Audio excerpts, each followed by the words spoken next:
Good morning. Good morning and welcome, everyone. My name is Maria Tranquilli, and I'm a program manager at the Nasdaq Entrepreneurial Center.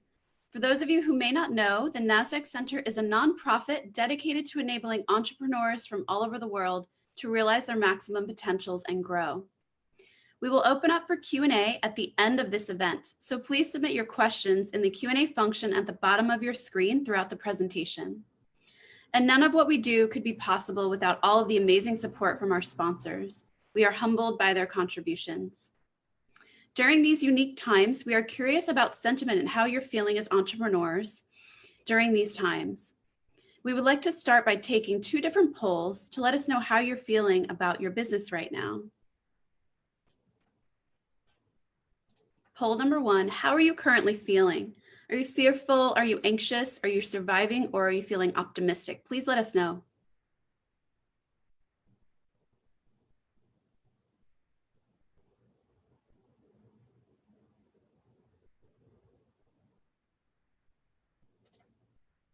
Share these results. Amazing. A lot of people are feeling optimistic, and I would say it's a split between anxious and surviving. And our second question, what is keeping you up at night? Is it finance, sales, marketing, scaling, pivoting, your team, or surviving? Please let us know.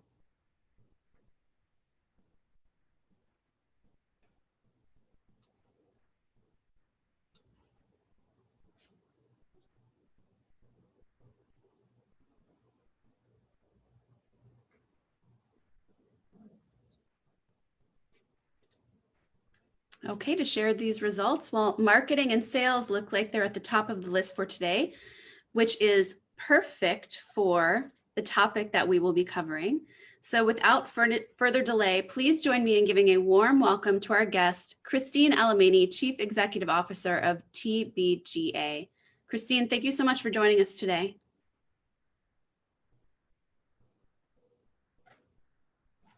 Thank you. Can you guys all see my screen? Yes. Want to make sure. Screen, and we can see and hear you. Perfect. Thank you for joining me. Thank you. So today we're going to talk about the marketing mix from seed and beyond. And before we get going, I want to tell you a little bit about myself. I actually began my career in startups about 20 years ago. Luckily, my startup was acquired prior to the internet bubble bursting. And after that, I decided to go a very safe route, working for leadership teams on Fortune 100 companies like Dell and Citi and United Technologies until I got really bored and started working with startups again.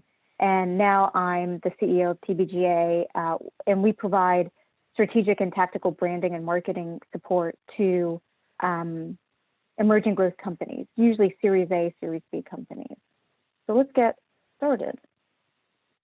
Today, we're going to talk about what marketing is, very high level, how you build your mix, not only what the mix is, but how you start building your team as you scale, and then how you evolve that mix as you mature. So marketing is really just sharing a compelling story that supports your brand, engages your customers, and sets you apart from the crowd. At the core of marketing is an objective view of your company and your competition and how you stack up against them. And one of the most important things is an understanding of your customer. And the foundation of effective marketing is just that, having a deep understanding of your target. Who are they, which is demographics, psychographics, what's important to them, what are their problems and beliefs, how do they make decisions, and who do they turn to for information? Is it friends, colleagues, social, Google? How do you reach them? Meaning, where do they play? How can you serve them the right information at the right time where they are? And lastly, how do you get them to act on those beliefs and decisions, essentially pull the trigger for a buy decision. And so, you know, whenever people talk about marketing and sales, they talk about building a relationship. And so how do you build a relationship? And how do you start that process? And, you know, the first is really defining what makes you unique in the market. Similar to dating, why would they want to work with you? Why would they want to buy with you? What is the playing field? What's the competitive context? Where are you sparring with the competition? Why would your targets want to buy from you and work for you? What are you giving them in return for their money and their time? And lastly, can you back up those claims? You know, what data, customer referrals, customer reviews can you provide to help your targets understand and believe why they should work or buy from you? So that's really high level of what you're achieving with your marketing support. And what we're going to need to do is, you know, kind of shift of, you know, what we need to do to how we're going to do it, right? We want to build relationships. We want to differentiate from the competition. We want to convince people to buy from us. So what are the components that we need to think about? I like to think about it in terms of three major components. Everybody has a different idea, but I like to think about it in terms of brand, PR, and demand generation. So brand, when people think about it, they usually ask, you know, what should my logo look like? Whenever you think about your brand, think about well beyond your logo. It's the personification of your company over time. It's the visual, the verbal, the physical expression of that personification. Whatever it is, it needs to be authentic, meaning it needs to reflect the vision, mission, values that your company has. And that's because audiences want to buy from brands that they trust.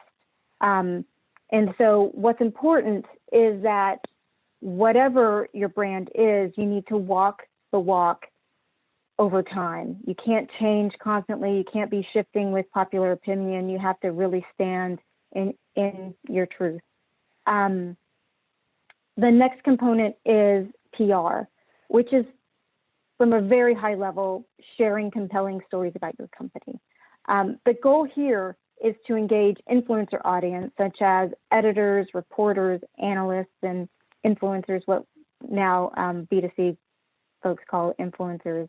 And you do that by tying your company story to the industry at large, to trending news, injected into speaking engagement at conferences, and injected into editorial calendars, so you're in print. And then the last piece is demand generation. This is where your left and right brain work in tandem to guide people through the buyer's journey. This includes both online and offline tactics, and also the content and assets required to support each tactic. So now let's think about how do we create the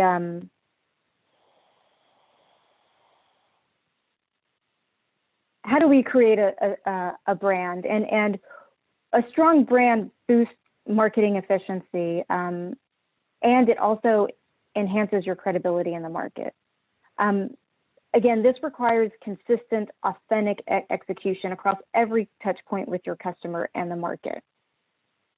And when you start building that team, that your team needs to be committed to your vision, your mission, your values. They need to understand your strategy and be able to execute the heck out of it. So your branding team needs to translate all of your strategy into universal visuals and succinct language that embodies the team. So you need to find people who can move comfortably between verbal and nonverbal communication, that understands the visual cues that you're giving your audience and can match that with the right tone in the language that you use with the market. Again, they need to be able to ensure consistency across every contact with the outside world. And this requires a lot of cross-functional coordination with product, with other marketing functions, and their patience has to be endless. They're going to be working with a bunch of teams that have sometimes obtuse or finicky demands, from logo to color story to websites to decks to campaigns, digital assets, and more. So they have to be patient. They have to be open for input, constructive input, and they have to be able to push back when they're not getting that, and really solicit feedback. And so one of the things whenever I talk to founders and folks who are scaling is building a brand takes time. It's not a one-time exercise. Brands evolve, sometimes incrementally, and sometimes more comprehensively. And it really depends on how your audiences are reacting to your brand, and how the competition is reacting to it. So don't paint yourself in a corner. You also have to remember that emotion drives decisions. Regardless of your B2B or B2C, the most rational decision makers are driven by emotion, whether they know it or not. So your team needs to be able to jockey from the macro to the micro to create emotional connections with your audience. So for example, from a macro point of view, we want to support organizations that share our values. And from the micro point of view, we're looking for specific benefits and specs to meet our needs. So you have to be able to answer both of those micro and macro needs in a very short period of time. So you need to use visual clues, succinct language to quickly share why they want to create that connection for you, draw them into you. So again, consistency is key. You need time to establish your brand. The longer you're around, the more consistently that you are around, the stronger your brand is. So for example, Doritos just had an ad without the Doritos brand, but the brand is so strong, you knew what that triangle meant. And so eventually, whenever you build your brand and your team is consistently executing across all channels, you'll be able to make those visual clues and implant them into your audience. So now let's move over to creating an air cover, which is really a force multiplier for demand generation, and that's public relations. So while it's helpful, good PR requires much more than strong relationships with the press.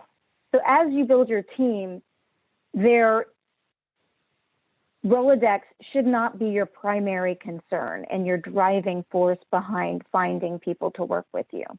There need to have three major skills. One, they have to be able to understand and tell your unique story.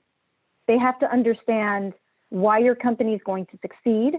And that's really a combination of your leadership team, your values, and your solution. And two, they also have to be able to forecast industry trends and understand the competitive landscape. To get traction, they have to use those two things to help them highlight why your special sauce, your differentiating features and benefits is so important to the market. And lastly, you have to remember that this is a sales process. Great stories don't sell themselves. Your PR team needs to be tenacious. They need to push your agenda while at the same time helping your influencer audiences achieve their goals.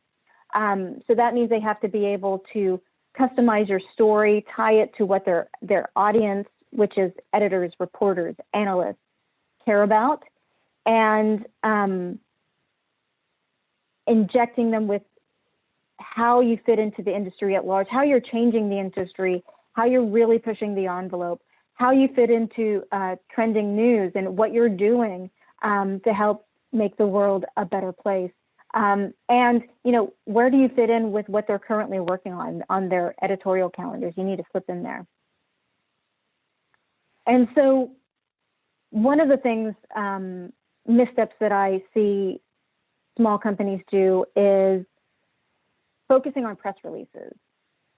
Press releases are great for SEO purposes, but they're not effective on their own. They're only really effective for companies that already have a following. So use your press releases if you have news on your product or shifting your business, or you have a new customer, but build that around a campaign that goes well beyond PR. Next is avoid misleading statements. That is a huge misstep, that if you make claims that you can't back up, you may get a win short term, but long term, its credibility is easily lost. So while you will always want to put a positive spin on what your company's doing, it's important to be truthful and back up your claims. And then the last piece around PR is really think about PR as a journey. It's not an on-off switch. It usually takes 2 to 3 months before you're going to get your first story.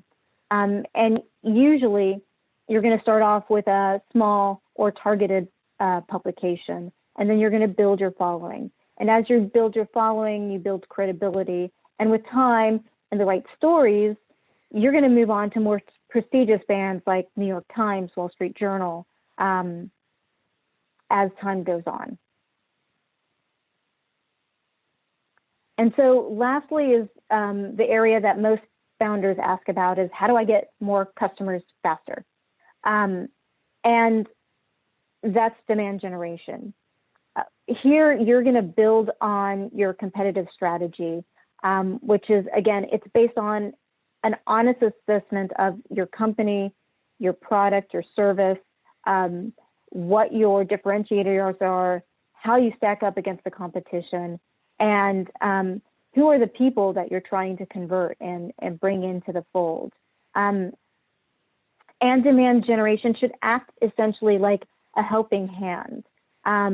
Once you have the strategy in place, you're going to prioritize integrated set of tactics that will guide your audience through the buyer's journey and into your arms. So when you're building a team, you need to not only think about creative, but you also need to think about analytical. You know, this is where left and right brain work hand in hand. You're going to need to find people that are analytical with a testing mindset. Because again, people are not as rational as we'd like to believe. That's why there's fields of studies that have emerged to explain and predict human behavior, everything from behavioral economics to neuropsychology. So you need people who can form hypotheses and set up test scenarios and translate test results into actionable recommendations, so you can constantly improve and pivot when you need to. They also have to be results oriented. They have to be comfortable with having targets, hitting targets, and focus not on what should work or how things should proceed. They need to focus on what does work, double down on what works, and pivot away from what doesn't. You have to be able to own something and then let it go just as easily. And then the last piece, again, is cross-functional leadership. People in demand generation need to understand how to interface with their partners in finance, for budget, operations, for dev, understanding the quantity, understanding what our costs are. They need to understand where sales are so they can help sales push it to the last line. they also need to be able to interface with the creative teams and get their resources that they need to achieve their goals. Ultimately, you need demand generation needs buy-in from all of their partners, and they need their support to be able to successfully implement their programs. And so whenever you think about demand generation and you build that team, it's all about efficacy and ROI. One of the issues that you may run into is that, you know, you're trying to make things look pretty, and looks aren't everything, just like in dating. You have to ensure that you're presenting the same face to your customers across all your channels. Each tactic needs to reinforce your major brand tenets, and you have to reuse content across all channels. So what you might find in some cases is each silo within demand generation is optimizing for their results. For example, in your e-commerce silo, you might have red buttons work the best. In your email, purple buttons might work the best. And in social media, blue buttons might work the best. While each channel needs to optimize for their own results, they also have to conform to the brand. So there needs to be a dance between optimizing results for each channel and optimizing the results for the overall company. And it is a fine dance. And we'll talk about monitoring performance later. You also have to keep it simple and honest. Again, credibility is really hard to build, but it's very easily lost. So while you might want to use flowery language or industry speak, don't. It's not effective. It's essentially fluff.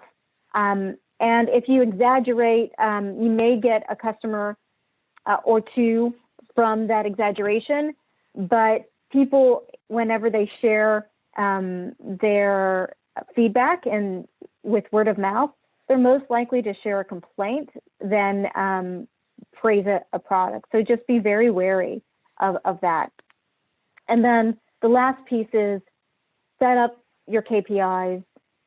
Not only set them up, but figure out how to measure them and implement that measurement. There's so many times that I work with companies where they talk about what they should do, what they would do, and talk about, you know, why isn't this working? We're doing everything right. Well, you have to figure out what works. And many times what you think should work or what has worked in the past changes. So you need to constantly monitor your performance. So, you know, avoid your gut. So I'm going to pause here and I'm going to ask a question. I think, Olivia, if you want to put the question. So, you know, where are you currently allocating the majority of your resources? Is it in product, brand, public relations, or demand generation?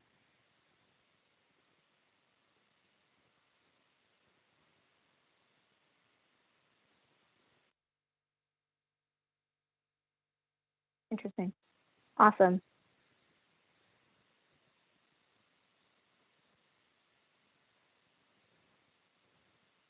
So most of you are focusing on getting the product where it needs to be, which is great.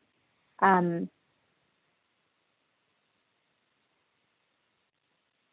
let's move on.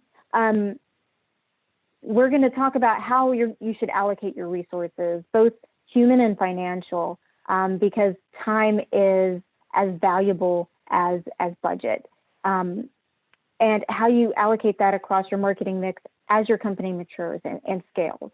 And we're going to talk about it in terms of funding stages, because that's usually a easy way to talk about what level of growth you're at.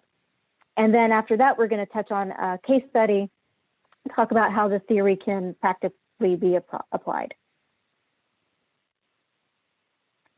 So whenever I talk about marketing maturity, I always reference Gartner's maturity model. Your marketing department should be measured by the profit it delivers to a brand, right?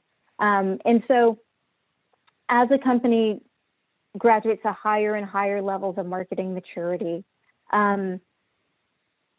you're going to increase cross-functional communication. You're going to increase the efficiency in which you deliver revenue.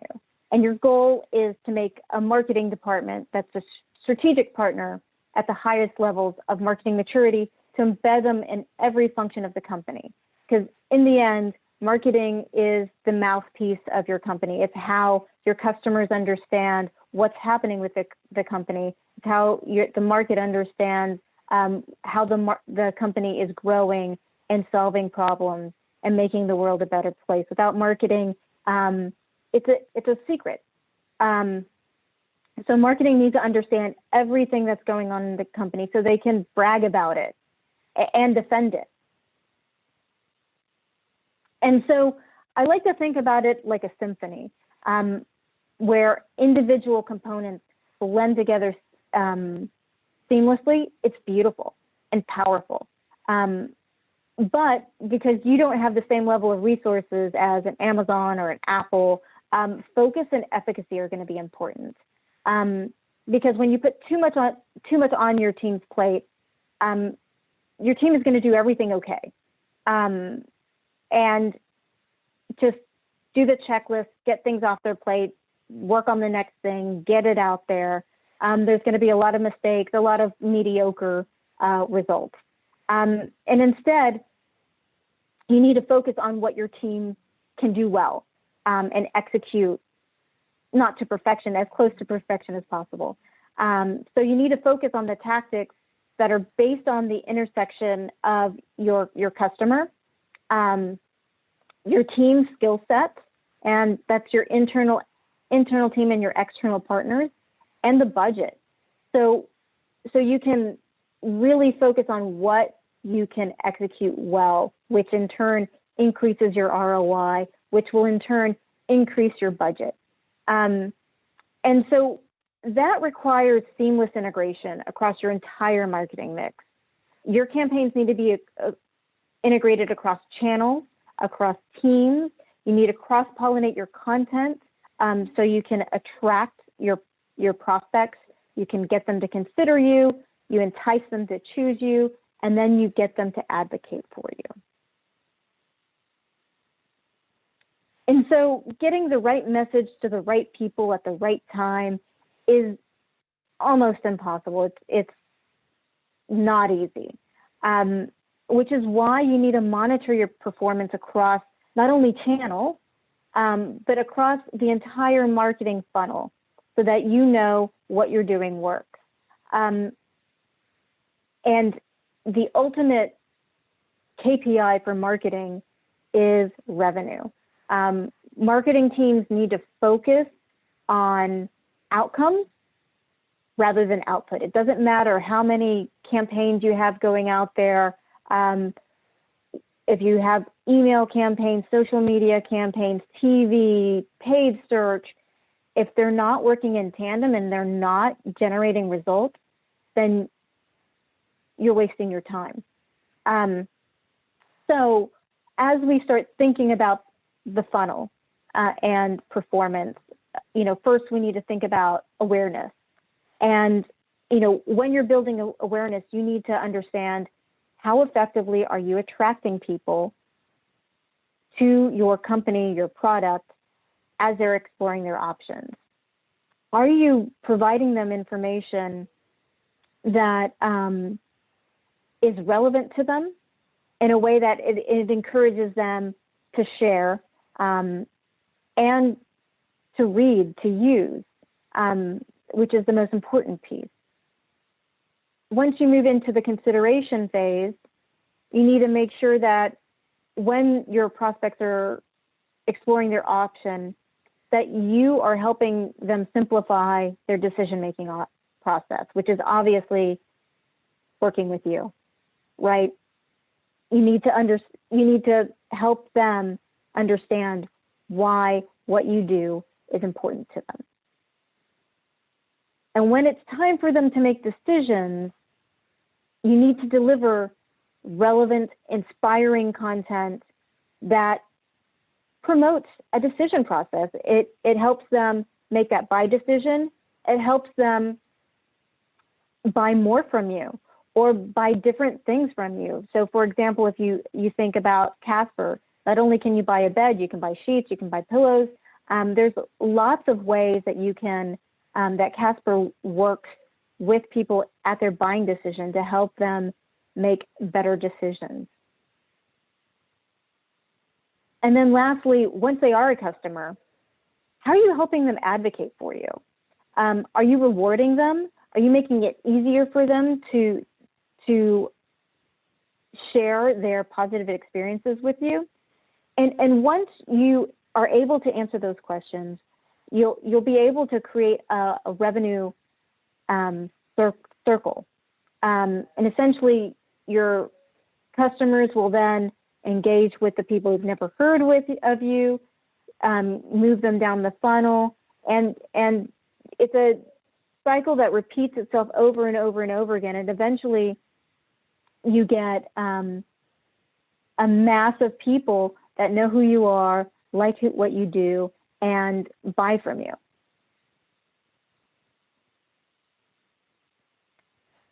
So let's talk about how we allocate. And one of the things I want to be very transparent about, these are generic recommendations based on B2B and B2C. Each company is different. Each company has a different set of different team members, different targets, and different differentiating features. So use this as a guide as you start thinking about your own company. So for the seed angel stage, your goal is really establishing product market fit. So it would make sense if you're in your seed and angel stage that you're focusing on product and you're investing in product. But not only are you investing in product, you're also investing in creating a repeatable customer acquisition process, because that will get you to your next level of funding. So here you're going to really be building your foundational understanding of customers and the competition. As you build your customer base, you're going to interview or survey your customers. You can also use your hiring process as a way to get information about your competition and your customers if they're customer facing. What's important during this phase is to really define and reinforce your vision, your mission, your values. And that's because that is what will be guiding you, your team, your internal, external partners, your brand. And, you know, if you handle it in a rote or obligatory manner, you're going to find yourself on a haphazard path, which I've seen plenty of times. So invest in that. That's your time. That doesn't necessarily cost money, but it requires your attention and your time. And since you don't have a track record, you're gonna want to really reinforce your presence. Here, design, logo, brand is your first indication of how credible you are and the quality of product or service that you offer. So do invest in those basic brand essentials, your logo, your color palette, your high-level messaging. You don't need to get a big branding agency. You just need to get a very professional look and feel. So invest in it. You don't have to spend all your time on it. Just make sure that you're buttoned up whenever you go into the market. And the last thing to do is start testing your way into success. So when you first start, you're going to have a hypothesis. Build tests around that to test your hypotheses. And if it's not proving as you had initially thought, pivot and build tests around the pivot. So really be open to change, be open to pivoting, but at the same time, stay true to yourself and stay true to your values. It's going to be very important. And as you grow and you're ready to fund your next level of growth, we're talking about Bridge and Series A here because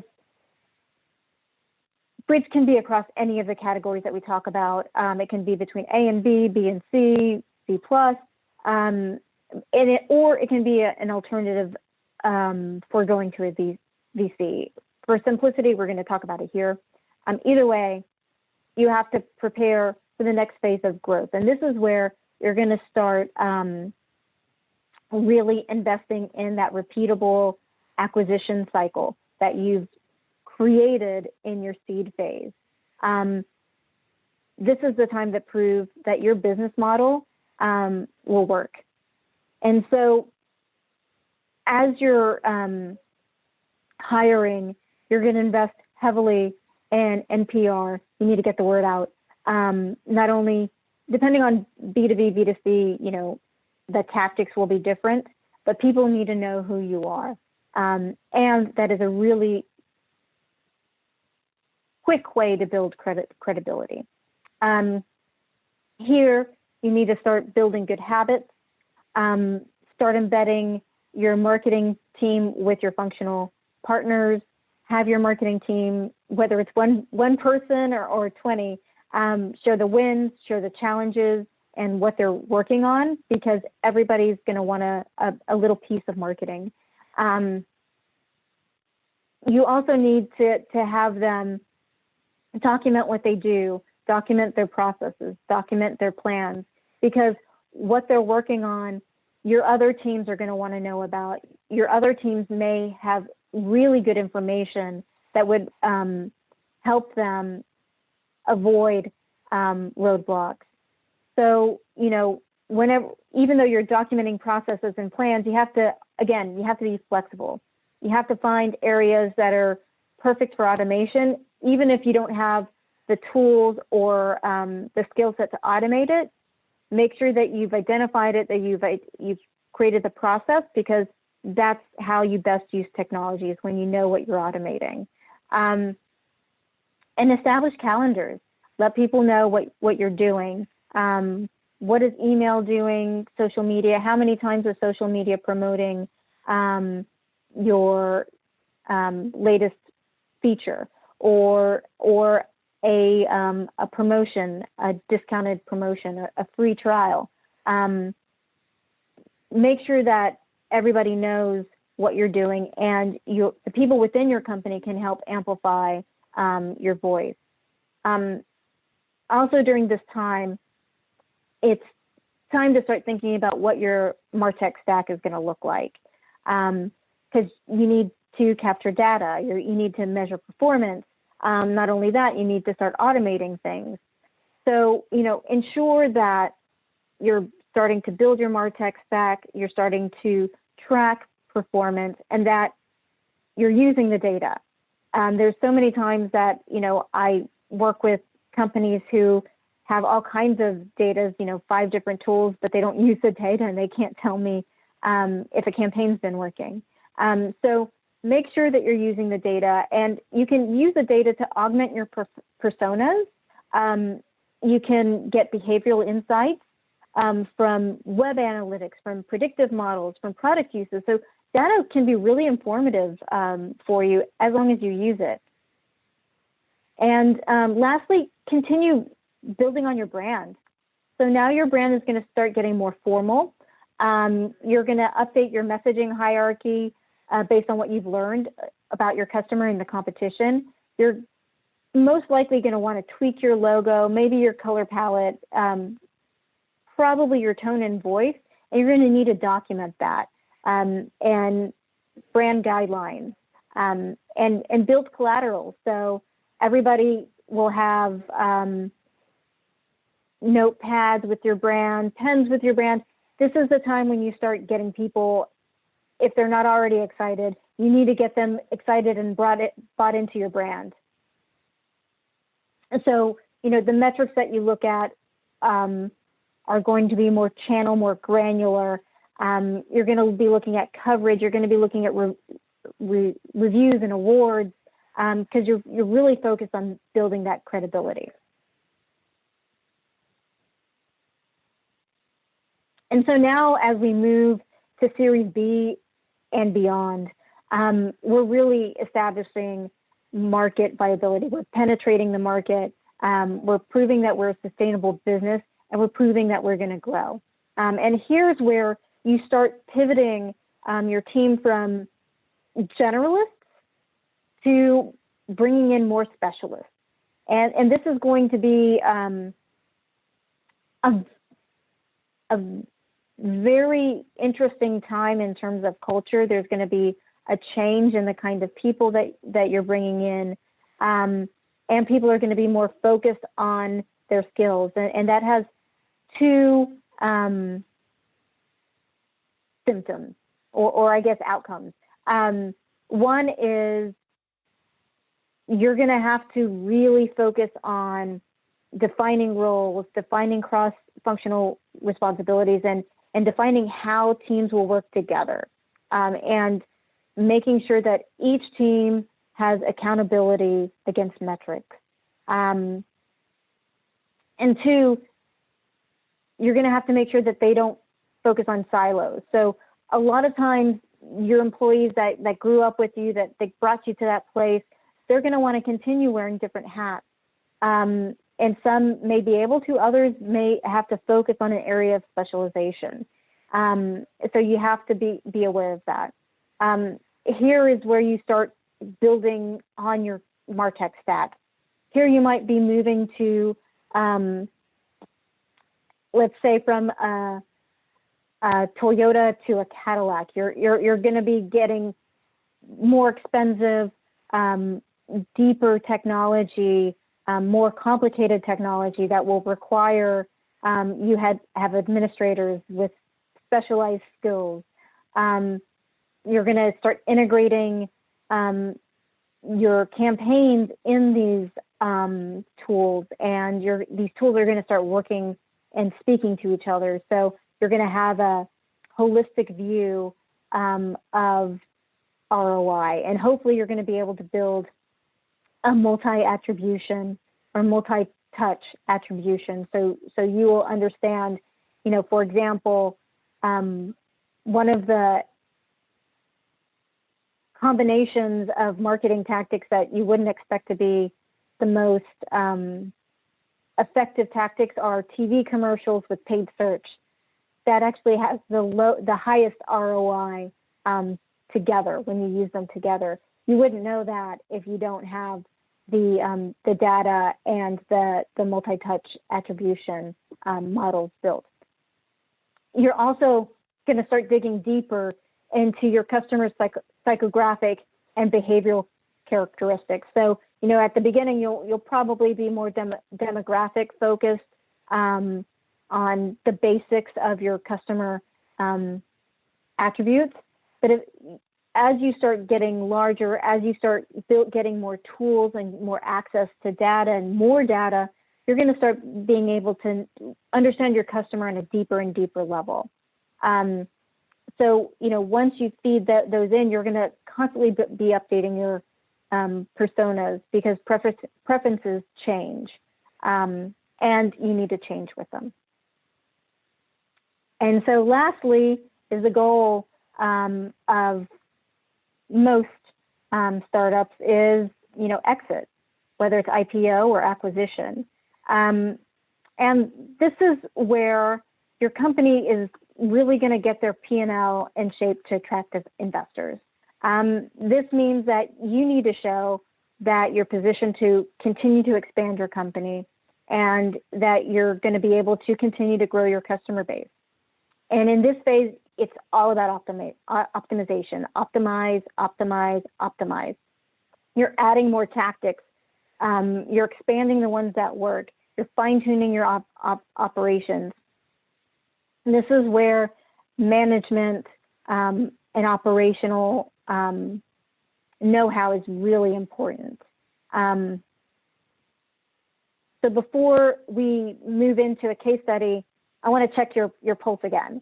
So now that we've gone through some examples of how your marketing mix would change as you grow, where are you going to be allocating the majority of your resources again?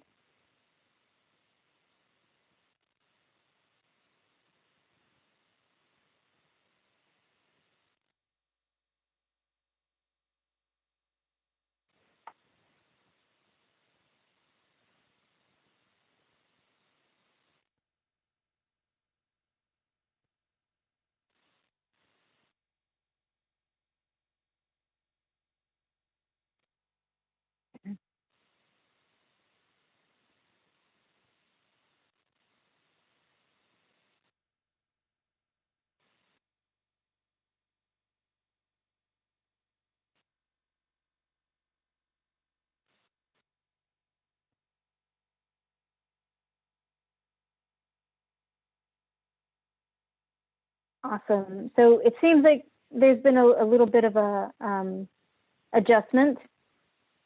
So let me go over a quick case study. This is a case study of a young company. It's a bootstrap company. They were looking to raise Series A funding because they felt like they were ready to scale. They built a marketplace that connected hourly workforce to employers. So it's a matchmaking solution. They were generating very healthy revenue. They had beta participants with high employee turnover. And so they were able to get these beta participants through their relationships, the founders' relationships. So before they went in to ask for funding, they wanted to ensure that they had that revenue generation engine, that they had the process that they could then, once they got funding, feed the process and generate revenue. So in this situation, we focus on two things, one being product and the other being marketing. We fine-tuned some key features based on feedback from their beta participants. We also updated the positioning and made sure that we were very clear in the benefits that we were providing them, and that we spoke about the benefits in language that they understood. So it goes back into branding and the voice and the tone. We also optimized the conversion funnel and started testing different demand generation tactics. So, one of the things that we really focused on is ensuring that the branding from the conversion funnel matched the branding for the demand generation. And we essentially had two different customers and two sets of messages, one for employers and one for workers. And so we had to make sure that the branding was consistent, not only for each target, but consistent along all targets. So employers and workers saw the same tone, the same brand, one face to the customer, right? And so we started testing and optimizing, testing the messaging, fine-tuning the messaging. We even tested the logo. And from that, we were able to do two things. One, we were able to get the acquisition cost. Two, we were able to fine-tune the messaging. So not only did we know how much we needed to spend to acquire a customer, we also knew how to speak to them to be able to optimize our marketing budget and spend less. And so we started building that funnel. We focused on a couple of things, email, social media,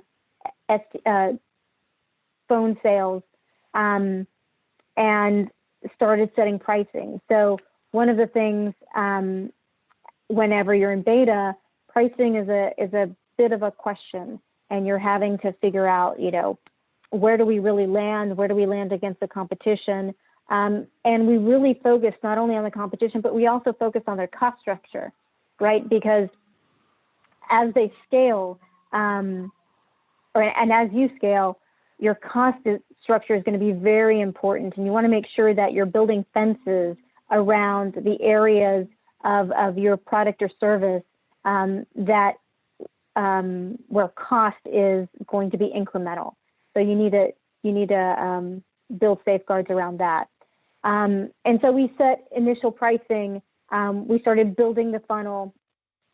We had not only the beta participants, but we had phase 1 of our launch, our soft launch, ready to go for our fundraise. And we shopped around to 10 VCs.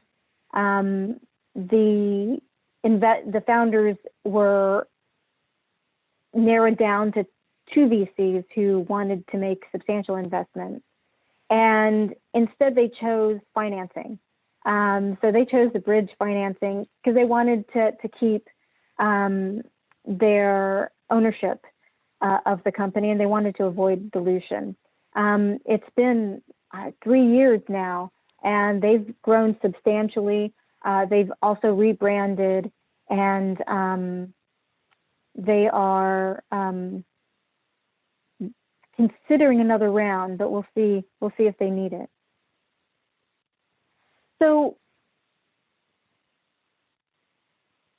thank you guys. I know, I hope I answered your questions. I hope that you can come away with some new ways of thinking about your marketing mix, thinking about how you're going to scale, thinking about the kinds of people you're going to need to help you scale.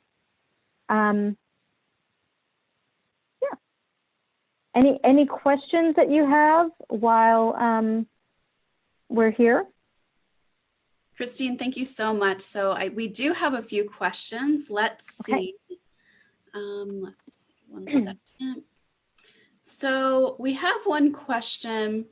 Hi, Christine. How and where can or should we use marketing to avoid churn? Oh, yeah, you should be using marketing to avoid churn. How and it depends on your product, your service. You should use marketing to, well, again, do we know what the service is? It was not specified, but we can ask for, let's see, we can ask for this person, Andres. Let us know. You can type in some details, maybe while Christine gives us a general answer, and then once we know a little bit more, she can get more specific. So generically, after you've converted them to a customer, that is the first step of your relationship with them, right? So with time, you need to be sharing with them all the benefits. You need to reinforce all the benefits that you're giving them, especially if it's a subscription service. And you need to use that time to get feedback from them, right? So, it's not just talking to them, it's getting feedback from them. You can also, hopefully you're creating referral engines, referral programs, so that you're having a dialogue with your customers. So you should know long before they leave that they're considering leaving, right? And there's lots of ways that you can pick up on it, whether they're not replying to you, or they're giving you bad feedback, or they're asking for help with your product. So there's lots of ways that you can suss it out. But what I always tell people is, after you've got the customer, that is the strongest marketing tool you have, is that person who has interfaced with your company, bought your product, likes your product, hopefully. So,